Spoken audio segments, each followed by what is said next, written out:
Hello everyone, AmyR here with Prairie Paper and Ink. I am back with more Slimline cards in a birthday theme. I'm obsessed with Slimline cards. I've posted so many lately. So for these cards, I am using a little bit of the pattern paper from Honeybee's new Birthday Bash pattern paper pack that I am absolutely in love with and have bought extras and still hoard because, Anyway, I chose this Happy Birthday script paper from the pack and I trimmed it down, and because I'm doing slimline cards, they're 8.5 inches tall, so the pattern paper will not fully cover. I've shown in other videos on my channel like piecing together paper to kind of look seamless, but with this it doesn't matter because I'm going to cover the top portion with balloons, which I'm creating with the Balloon Card Borders Honeycuts dies. So I have just scraps of cardstock that I trimmed to 3.5 inches wide. And then I just kind of layered everything and eyeballed it where I wanted the wafer dies to cut. And I have them taped in place with just some purple tape. And then I ran these through my die cut machine. And then I can remove the dies. And then I've got, you know, what looks like balloons. So since I was in the mood, as always, for a rainbow theme, I decided to do 2 cards. Because these are pretty easy cards to make. And they just, the rainbowness, and why not when I've got all the supplies out anyway. So I did yellow, orange, pink for the one card with the balloons. And the other one I did purple, green, and blue. And then I die cut the little extra pieces from the Balloon Card Borders set from Black Cardstock. And these are all pieces that are meant to be like the ties and little, like, you can do little tails like I'm showing here. You could just use the little ties and tails that way. You could do it from white cardstock if you want or whatever. And there's also a little bow wafer die. I ended up deciding to use just the bow. Kind of just depends on what look you're going for. Or you can use like twine or baker's twine, etc. and hand tie. But I know a lot of people struggle with doing bows. I don't mind doing them, but if I was doing like cards like this, I wouldn't want to tie like a bunch of them. So it's kind of nice to have the die cut because I can just run that through, glue it in place, and it's done. So that's what I did. So I've got all my little bows, and then I'm just going to stagger these balloon die cuts together, and I'm just going to adhere them all together with some Craft Tacky adhesive. You could pop these up with foam tape as well, give them a bunch of dimension. Like, there's so many options, but I kind of kept them a little more simple, but I'm still going to pop the finished ones up with a bit of foam tape. Again, just for that little extra bit of dimension. So I adhered all the balloons together and then adhered all those little die cut bows to each of the balloon knots. And then for the sentiments, I'm using the Party Honeycuts dies. And I did the same thing. I was using up a whole bunch of scraps. This is why I keep all of my scraps. And in the same colors for these wafer dies. So like the majority of Honeybee's sentiment wafer dies, there's the word, which here is the pink. And then there's the outline, which is the orange. And then there's a second outline that has, you know, piercing detail. So you could use just the word, stack that a few times. You can use the word and the outline, or you can use all 3 together. And that's what I did for these. So I did the pink, orange, yellow for one, and then the purple and blue and green for the other. So that way each card gets all the colors, you know, full rainbow. So I adhered all those together with more Craft Tacky glue. And then to make it a sentiment, I'm using the Companion Party stamp set, which also is like a really good one for if you want to do like invitation cards, because it's like you're invited, let's celebrate. You have the RSVP, etc. info. But I just took the let's word and I put it on an acrylic block. And I'm going to stamp this onto just a scrap of black cardstock with some clear embossing ink.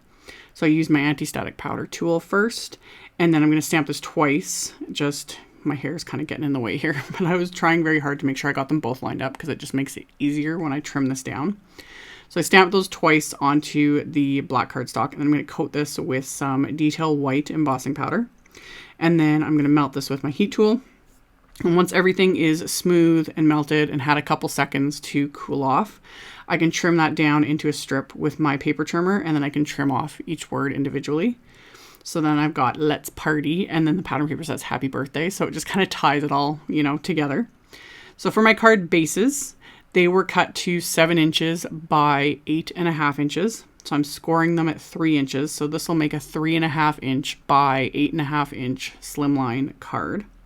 So So I'm just lining this up in my little score buddy here and scoring it at 3.5 inches with my Teflon bone folder. And then really making sure to get that crease good and pressed down. So then these will be portrait style slimline cards. So I've got that, and then I've got the happy birthday pattern paper, and I trimmed that down to 3.5 inches as well. So it's 3.5 by 6 inches because it was 6 by 6 inch pattern paper. So I just save the excess with the package so that next time I've got a good size little chunk of that happy birthday paper to use on a future card. So I'm going to adhere the pattern paper to the bottom of those cards. And then on the inside, I took this little like confetti pattern paper from the pack and I just trimmed that down. I actually cut it in half and then trimmed it down. So I've got 2 little pieces that are like 3 inches by 3.5 inches or whatever. And just adhere to the bottom. So it kind of looks out of place at the moment, but I'm going to take care of that.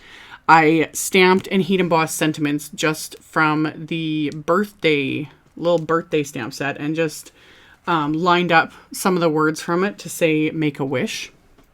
So I'd lined those up on my grid mat and then just white heat embossed them onto black cardstock again, trim that down, and I've got both pieces, and I'm going to adhere that to like the top portion of the pattern paper there just to like finish it off. So I had those trimmed down, so I'm going to adhere those into place, and just like the pattern paper on the inside, I butt it up against the spine of the card, and I kind of start closing the card a bit because you don't want to adhere on top of that because then your card's not going to close, or it's going to start bending over and everything's going to look weird. So I got everything adhered, and then I just kept flipping over the card base and just trimming off that excess with my scissors.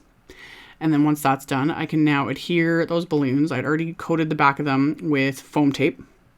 So I'm going to line that up along the top of the card. So that's going to cover up that blank space where the pattern paper ends. So then I've got the balloons on the top of the cards.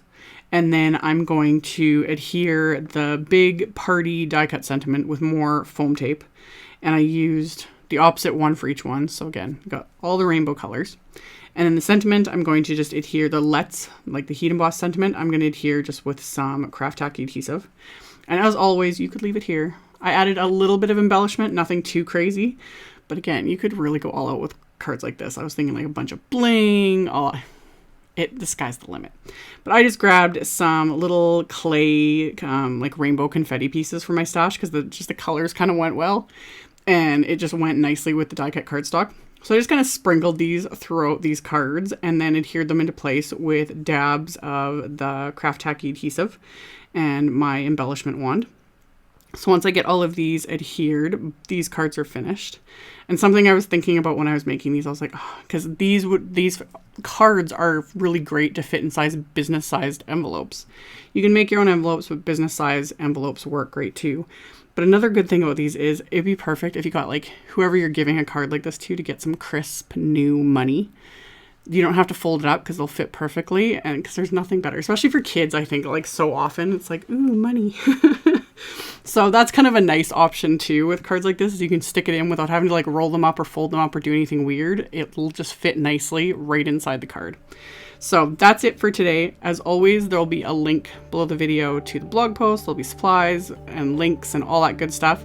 So check it out below if you're interested. Thank you all so much for watching, and I will see you all very soon in the next video. Bye.